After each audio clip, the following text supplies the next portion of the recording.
Dagdag na babala. Ika-6 na kabanata.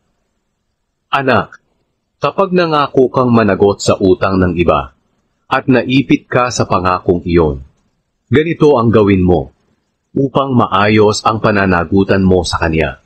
Puntahan mo siya at makiusap na pakawalan kanya sa iyong pananagutan. Huwag kang titigil na makiusap hanggang sa maging malaya ka, tulad ng isang ibon o usa na nakawala sa isang mangangaso. Kayong mga tamad, tingnan ninyo at pag-aralan ang pamumuhay ng mga langgam upang matuto kayo sa kanila.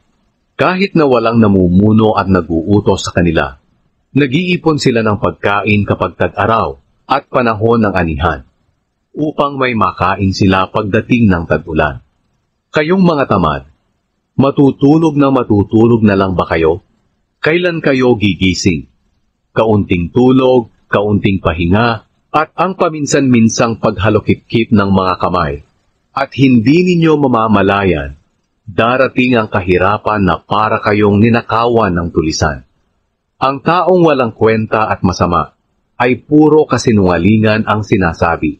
Kumikindat at sumisenyas siya gamit ang kanyang mga kamay at paa para makumbinsi ang mga tao sa mga sinasabi niya. Ang puso niya ay puno ng pandaraya, laging nagbabalak na gumawa ng masama, at sa mga gulo siya ang nagpapasimula. Kaya biglang darating sa kanya ang kapahamakan, at hindi na siya matutulungan. May mga bagay na kinamumuhian ang Panginoon, ang pagmamataas, ang pagsisinungaling, ang pagpatay ng tao, ang pagpaplano ng masama, ang pagmamadaling gumawa ng masama, ang pagpapatotoo sa kasinungalingan, at pinag-aaway ang kanyang kapwa. Anak, sundin mo ang itinuturo at iniuutos ng iyong mga magulang. Itanim mo ito sa iyong isipan para hindi mo makalimutan. Ito ang magpapatnubay, mag-iingat at magpapaalala sa iyong pamumuhay, kahit ano pa ang iyong ginagawa. Sapagkat ang mga turo at utos ng iyong mga magulang ay katulad ng isang ilaw na tatanglaw sa iyo, at ang kanilang pagsaway sa iyo para ituwid ang ugali mo ay ikabubuti at ikahahaba ng buhay mo. Ilalayo ka rin ito sa masamang babaeng nakakaakit ang pananalita. Huwag kang magnanasa sa kanyang kagandahan.